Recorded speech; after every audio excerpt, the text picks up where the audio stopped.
Here's your Weather Xtreme video for this Monday morning, August 3rd. Meteorologist Bill Murray in for James Spann, who's still on vacation. He'll be back on Wednesday. Let's start off this morning with a look at the northeastern Gulf of Mexico and what was pretty close to being a tropical depression yesterday over the northeast Gulf, the Florida Big Bend area, the Appalachian Bay.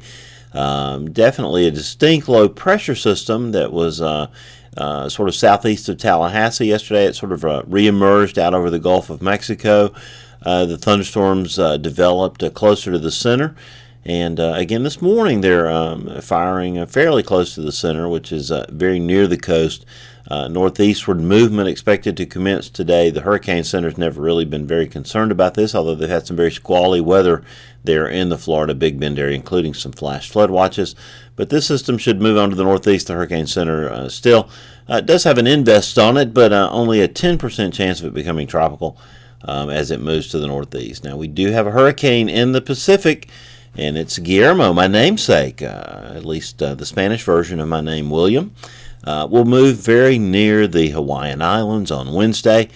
Still a minimal hurricane this morning, but it is weakening, expected to become a tropical storm, and may affect the islands with tropical storm conditions on Wednesday. We'll see how that goes, but not expected to be a major storm. Let's go up where the big jets fly at about 35,000 feet, 200 millibars. Here's what's going on. We see a trough of low pressure dominating the upper levels of the atmosphere at the jet stream level, and some really strong jet stream level winds there over eastern South Dakota, eastern Nebraska, into Iowa. They're over around 100 knots at that region, and that's pretty strong for summer. This little jet max that's moving through the Midwest will help to carve out the trough a little further, and will help push a front our way as we move through time.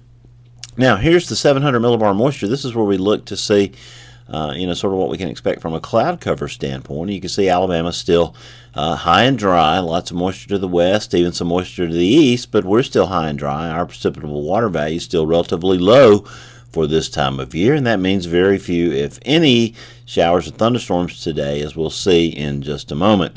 Looking at the surface map with the infrared satellite picture overlaid, we see that stationary front that we've been dealing with since late last week lying along the northern Gulf Coast, extending into southeast Alabama. But here in central Alabama, we're high and dry. You can see the low pressure system there in the northeastern Gulf now over the Florida Peninsula. Temperatures this morning quite comfortable over North Alabama, not so much in the I-20 corridor.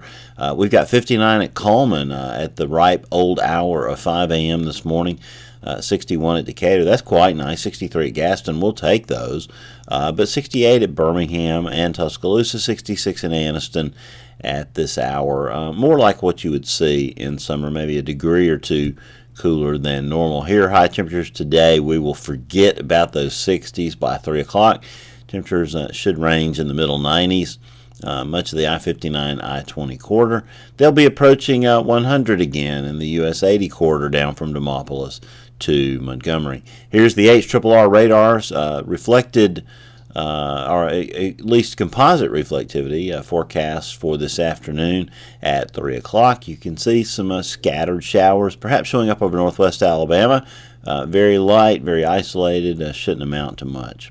And if we move forward about 24 hours and look at the 4-kilometer NAM, the composite reflectivity simulated radar for tomorrow, we see the showers and thunderstorms, if they're able to get developed, they'll be very isolated and very lonely. So if you see one out there, reach out and tell it you love it. Because I tell you what, we miss you, showers, when we haven't had you for about 4 or 5 days, because your cooling effects are greatly appreciated. Here's model fans. We're going to use the GFS now to give you our forecast rationale through the end of the week and into the weekend.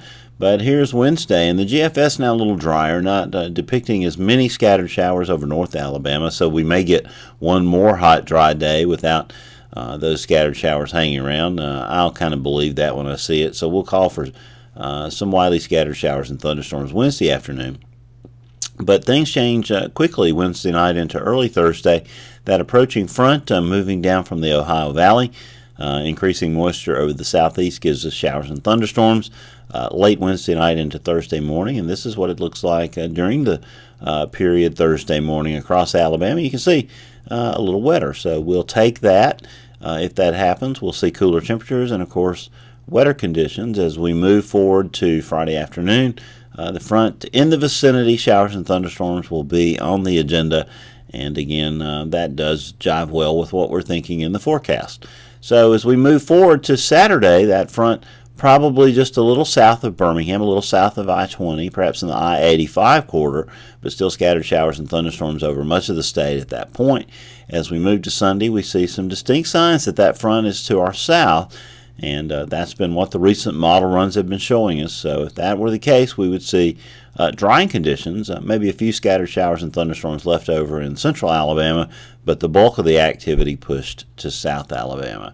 Now, of course, we always keep an eye on the drought, the D word, the dreaded D word, and drought has sort of slipped back into our lexicon now over parts of west central and northeast Alabama, Cherokee County, Coleman and Blount counties down through Walker into northern Tuscaloosa and Pickens counties. Now we've got category D1 moderate drought in those areas, and if you believe the modeling from NOAA, from their climate forecast system, looking out 45 days from now into the middle of September, warm conditions certainly expected to continue, at least warmer than normal.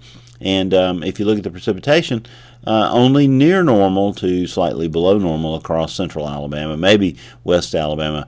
If that were exactly accurate, might see a little bit more precipitation. No, I'm sorry, that would be actually a little less. So in that case, I think that drought is only going to get a little worse over central Alabama in the coming 45 days. Well, that's your Weather Extreme video for this Monday morning, August 3rd. I'll be back with another video tomorrow morning. Have a great day, and again, I get to say, stay cool.